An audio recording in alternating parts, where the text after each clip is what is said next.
So hello everyone. आप सभी का स्वागत है मैजिक बुक एजुकेशन में। तो चलिए आज के हम इंग्लिश के चैप्टर लॉस्ट स्प्रिंग को देखने वाले हैं कि आज हम कहाँ से पढ़ेंगे।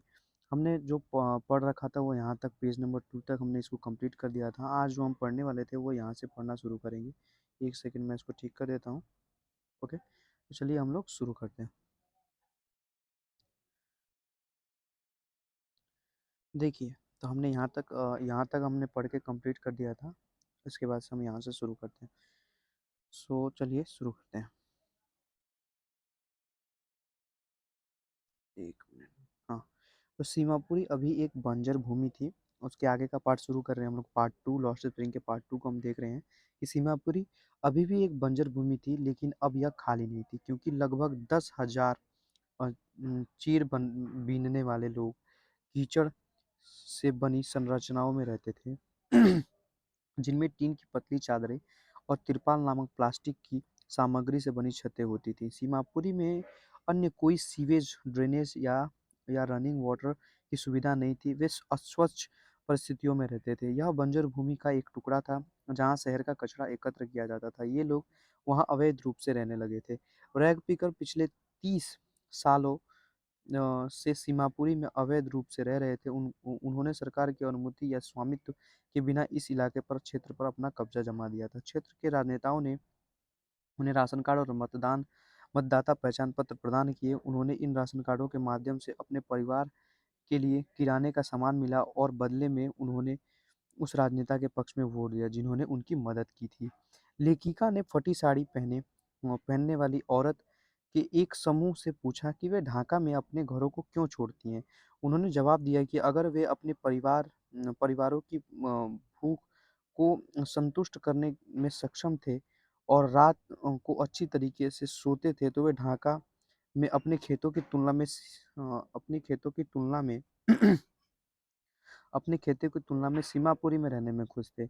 ये लोग भोजन की तलाश में यात्रा करते थे और जहाँ भी यह मिलते वे वहीं अस्थायी रूप से स्थापित हो जाते और वहीं रहने लगते। उनके बच्चे वहाँ बढ़ते रहते। धीरे-धीरे उन्हें अपने माता-पिता को जीवित रहने के लिए साधनों की मदद करना भी शुरू कर दिया। सीमापुरी में रहने वालों के लिए अस्तित्व का साधन कचरा उठाना था, जैसा कि वे कई वर्षों से कर रहे थे।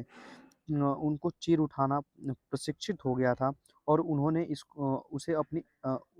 इसे अच्छा किया। चीर बीनने वाले बीनने वाले कचरा सोने जैसे कीमती था। उनके लिए जो कचरा था वो सोने की तरह कीमती था। लेखक ये कहना चाहता है यहाँ पे। और इन परिवारों ने कचरे कचरे के ढेरों में तलाशी ली और उन चीज़ों को प्राप्त किया जो उन्होंने जो अपने भोजन के लिए बेची। वे फटे हुए या क्षतिग्रस्त चादरों को इकट्ठा करते थे जिनका उपयोग उनके घरों की छत को ढकने के लिए किया जाता था। ये उन्हें अच्छी तरह से कवर नहीं करते थे, लेकिन फिर भी उन्हें कुछ सुरक्षा प्रदान करते थे। बच्चों के लिए कचरा डंप अस्तित्व के साधन से अधिक थे। साहब ये कहते हैं वे खुश थे कि कभी-कभी उन्हें 1 रुपया भी मिलता था और 10 रुपया का नोट भी गुमती में मतलब उनको प्राप्त होता था। जैसा कि अक्सर कचरा डंप में एक चांदी का सिक्का भी पाया जाता है, वह अधिक खोजने की उम्मीद में खोजा करता था। बच्चों के लिए कचरा डंप उनके सपनों को पूरा करने का एक साधन था। हालाँकि आंशिक रूप से अपने माता-पिता के लिए यह मामूली बातें भोजन, कपड़ा, आश्रय प्रदान करके जीवित रहने का एक साधन था। एक सर्दियों की सुबह लेखक ने साहेब को एक क्लब की बाईं से खड़ा देखा। वह 2 युवकों द्वारा खेला जा रहा था।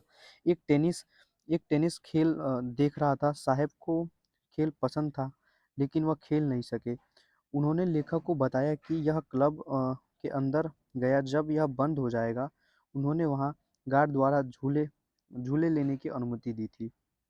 लेखक ने देखा कि लेखक ने देखा एक सेकंड, ये बार-बार आ जा रहा है, मैं इसको ठीक कर देता हूँ। लेखक ने देखा लेखक ने देखा कि साहब भी टेनिस के जूते पहने हुए थे। वे पोशाक के साथ उचित नहीं दिख रहे थे जो पहना हुआ था और फीका था। उसने लेखक को खुद को सही ठहराने की कोशिश में बताया कि किसी ने उसे जूते दिए हैं। हालाँकि उसे पता चला कि वे उन्हें कचरे के ढेर से मिला था। उन्होंने एक अमीर परिवार के एक लड़के द्वारा फेंक दिया होगा क्योंकि अब वो उन्हें पहनना नहीं चाहता था। संभवतः उन्हें उनमें एक छंद या 2 छेद थे जिसके कारण उन्हें उसने मतलब एक अमीर घर के लड़के ने उसको फेंक दिया होगा। आगे चलते हैं इसके पेज नंबर 4 पे। इसको मैं एक बार छोटा कर लेता हूँ, इसका कलर चेंज कर देता हूँ। एक सेकंड। ये अभी हो नहीं रहा है तो चलिए इसको आगे देखते हैं। इसके विपरीत साहेब इस तथ्य से परेशान नहीं था और उन्हें पहनने में कोई समस्या नहीं थी क्योंकि वह इससे बेहतर कुछ नहीं कर सकते थे। वह नंगे पैर चला गया और एक छेद के साथ एक जूता पहनना भी उसके लिए एक सपने जैसा था। हालांकि कचड़े के ढेर के कारण साहब के जूते पहनने का सपना आंशिक रूप से पूरा हो गया था, लेकिन टेनिस खेलने की उनकी इच्छा कभी पूरी नहीं हुई। एक सुबह लेखक साहेब से मिले जो दूध के बूथ पर जा रहा था। वह टी स्टॉल का कंटेनर पकड़े हुआ था। उससे उसे बताया कि उसके पास चाय स्टॉल पर नौकरी मिल गई है। वह महीने में 800 रुपये कमाता था और भोजन भी प्राप्त करता था। लेखक ने उससे पूछा कि क्या वह नौकरी पसंद करता है, क्योंकि वह देख सकती थी कि वह लापरवाह रूप खो चुका है। जैसे जैसे कि साहेब किसी और के लिए काम कर रहे थे और अपने मालिक के कंटेनर को ले जा रहा था, जिम्मेदारी से बोझिल था। इससे पहले एक कचरा बीनने के रूप में साहेब अपना खुद का बैग उठाते और स्वयं अपने मालिक थे। अब वह अपना स्वामी नहीं था, बल्कि किसी और का सेवक था। उसके आगे चलते हैं। स्टोरी टू, इसका कलर थोड़ा स्पेसिफाइड नहीं होगा, तो स्टोरी टू था वो want to drive a car. इसकी अब ऑलमोस्ट समरी देखने वाले हैं हिंदी में। तो चलिए शुरू करते हैं यहाँ से। हाँ। लेखक की मुलाकात मुकेश नाम के एक लड़के से हुई जो मोटर मैकेनिक बनने की ख्वाहिश रखता था। उसने पूछा कि क्या वह कारों के बारे में कुछ भी जानता है। लड़के ने भरोसा हो गया कि उनसे जवाब दिया वह कार चलाना सीखेगा। इसका सपना वास्तविक से बहुत दूर था। यद्यपि लड़का आश्वस्त था, वह सामाजिक दबाव से आगे झुक गया और वह फिरोजाबाद में रहते थे जो कांच की चूड़ियों के लिए प्रसिद्ध था। लेखक ने महसूस किया कि लड़के के सपने भौतिक नहीं होंगे और धीरे-धीरे फिरोजाबाद की धूल भरी सड़कों में प्रभावित हो जाएंगी। वह कहना चाहती थी कि चूंकि फिरोजाबाद शहर में हर परिवार कांच की चूड़ियां उद्योग में शामिल था, इसलिए मुकेश समय बीतने के साथ भी वही कार्य करेगा। I want to drive a car I want to drive a car इस की अब इस चैप्टर को अब हम शुरू करते हैं। वो बताते हैं कि कांच उद्योग में फिरोजाबाद भारत के प्रमुख शहरों में से एक था। परिवार भट्टियों में काम करते थे, वेल्डिंग ग्लास और पीढ़ियों की चूड़ियाँ बनाते थे। इतनी सारी चूड़ियाँ बनाई कि ऐसे लगता था कि उन्हें दुनिया की सभी महिलाएं के लिए चूड़ियाँ बनाई गई हों। मुकेश मुकेश का परिवार कांच की चूड़ियाँ बनाने के पेशे में भी शामिल था। उन्हें कानून की जानकारी नहीं थी। वे नहीं जानते थे कि बच्चों को इस तरह कांच की भट्टियों में काम करना मजबूर करने एक गैर कानूनी काम था। कार्यस्थल वेंटिलेशन के बिना गर्म, अंधेरे, बंद कमरे थे। लेखक को लगा कि अगर यह कानून लागू हो जाता तो यह अमानवीय स्थानों में लगभग 20,000 बच्चों को बचा लेगा, जहां उन दिनों के समय कड़ी मेहनत करने का मजबूर किया गया। वे अक्सर अपनी दृष्टि भी खो देते थे। मतलब जो बच्चे थे, उन चूड़ियों की भट्टियों में काम करने से अपनी दृष्टियाँ भी खो देते थे। लेखक को अपने घर ले जाने पर मुकेश खुश थे। उसे गर्व महसूस हुआ कि क्योंकि उसने उन्हें सूचित किया कि उनका जीर्णोद्धार किया जाएगा। वे नीचे सड़कों पर चले गए और कचरे से भरे थे, दुर्गंध दे रहे थे। सड़कों की झुग्गियों के साथ खड़ा किया गया था जो अस्थिर थे। दीवारें टूट कर गिर गई थीं, दरवाजे अस्थिर थे, खिड़कियां नहीं थी और उन परिवारों से भरा था जहां लोग जानवरों के साथ रहते थे, जिन्होंने प्रागैतिहासिक मनुष्य के लेखक को याद दिलाया जो जानवरों की तरह रहता था। मुकेश ऐसे ही एक दरवाजे के सामने रुका। उसने अपने पैरों से जोर से मारा और उसे धक्का दे दिया। चलते हैं आगे। मैं कोशिश कर रहा हूँ कि इसी चैप्टर में इसी वीडियो में इन सारी चीज़ों को ख़त्म कर दें। ये बस 2 पेज बचा है, सो प्लीज़ होल्ड अप। इसके बाद से कोई वीडियो लॉस्ट स्प्रिंग की नहीं आएगी, अगले चैप्टर की आएगी। देखते हैं कितने मिनट, 10 मिनट का वीडियो हो गया। तो चलिए शुरू करते हैं। मुकेश जिस घर में रहते थे, वह आंशिक रूप से झोपड़ी का निर्माण था। एक कोने से मरी हुई घास से बना एक जलाऊ चूल्हा था। उस पर पालक के पत्तों का एक बर्तन रखा गया था। जमीन पर कटा हुआ सब्जियां थीं, अधिक प्लेटें थीं। परिवार के लिए शाम का भोजन पकाने वाली एक पतली युवा महिला थी। उसकी आंखें चूल्हे से निकले धुएं से भरी थी, लेकिन वह अभी भी हंसमुख था और लेखक को देखकर मुस्कुरा रही थी। वह मुकेश के बड़े भाई की पत्नी थी। हालांकि वह मुकेश से बहुत बड़ी नहीं थी, लेकिन वह एक जिम्मेदार व्यक्ति थी और परिवार की एक बहू के रूप में परिवार को सम्मान पाने के योग्य थी। लेकिन 3 पुरुषों की देखभाल की उसके पिता मुकेश और उनके पिता, मतलब उसके पति मुकेश और उनके पिता। जैसे एक मुकेश के पिता ने घर में प्रवेश किया, बहू दीवार के पीछे छिप गई और अपने चेहरे को अपने घूंघट से पीछे ढक लिया। परिवार में बड़े पुरुष सदस्य की उपस्थिति बहू अपना चेहरा ढक लिया करती थी। यह भारत का रीति रिवाज है और लेखक ने इसको बताने की कोशिश किया। यहाँ एक बुजुर्ग घटिया चूड़ी निर्माता थी। उन्होंने जीवन भर कड़ी मेहनत की, पहले एक दर्जी के रूप में, फिर एक चूड़ी निर्माता के रूप में। अभी भी न तो घर का नवीनीकरण कर पा रही थी और न ही अपने बेटों को स्कूल भेज पा रही थी। उन्होंने सिर्फ जीवन में चूड़ियों का हुनर सिखाने में कामयाबी हासिल की थी। मुकेश की दादी ने अपने बेटों को यह कहते हुए सही ठहराया कि उनकी चूड़ियां बनाना नसीब हुआ, क्योंकि यह उनका पारिवारिक पेशा था। कांच की चूड़ियों को चमकाने से धूल के कारण उनसे उसने अपने पिता पति के को अंधा होते हुए देखा था। उसने कहा, उनके परिवार को भगवान ने चूड़ी बनाने की कला मिली थी, इसीलिए उन्होंने परंपरा निभाना पड़ा। वे एक विशेष जाति में पैदा हुए थे जिन्हें चूड़ी बनाने के पेशे में शामिल किया जाता था या गिना जाता था। अपने पूरे परिवार उन्होंने सिर्फ इन कांच की चूड़ियों को देखा था। वे हर जगह, पिछवाड़े में, अलग घर में, अपने यार्ड में, यहाँ तक कि कस्बे गलिया में भी सोने, हरे और गुलाबी, बैंगनी इत्यादि विभिन्न कलर की चूड़ियों के विशाल सर्पिल गुच्छा थे। इंद्रधनुष के सभी रंगों की चूड़ियां थीं। इसके अलावा लेखक का कहना था कि उपेक्षित गज में भी चूड़ियां थीं। उन्हें बिक्री के लिए ठेले पर रखा गया था। उन्हें फिरोजाबाद की सड़कें पुरुषों द्वारा धकेल दिया गया था। लेखक उस वातावरण का वर्णन करता था जहाँ चूड़ी निर्माता काम करते थे। वे छोटे काले झोपड़े थे। बच्चे तेल की लैंप की एक पंक्ति के पास बैठते थे, जिन्हें लपेटे अस्थिर थे। वे अपने माता पिता के साथ रंगीन कांच के टुकड़ों में चूड़ियों से घेरे शामिल कर लेते थे। वे अंधेरे में बहुत समय बिताया करते थे। उनकी आंखें तेज धूप के अनुकूल नहीं होती थीं। वयस्क होने से पहले उनमें से कई ने अपनी दृष्टि खो दी थी। सविता नाम से एक जवान लड़की थी।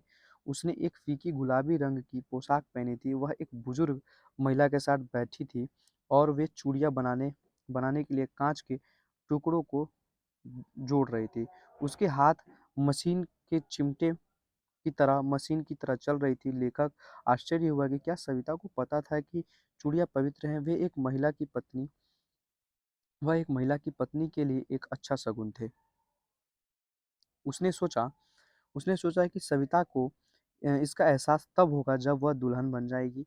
उस दिन वह अपने सिर को लाल रंग के घूंघट से ढक लेती, हाथों को मेहंदी से रंगती और अपनी कलाई पर लाल रंग की चूड़ियां पहनती। सविता के बगल में बैठी बुजुर्ग महिला भी कई साल से दुल्हन बन गई बन गई। उसने अभी भी कांच की चूड़ियां पहनी हुई थी, लेकिन अब उसकी आंखें की रोशनी चली गई थी, क्योंकि वो चूड़ी का निर्माण करते हैं। इसके वजह से उनकी आंखों की रोशनियां चली जाती हैं। बुजुर्ग महिला ने शिकायत की कि उसे भोजन का एक टुकड़ा भी नहीं खाया था। महिला का कहना चाहती थी कि वे इतने गरीब हैं कि वे पर्याप्त भोजन नहीं खा पा रहे थे।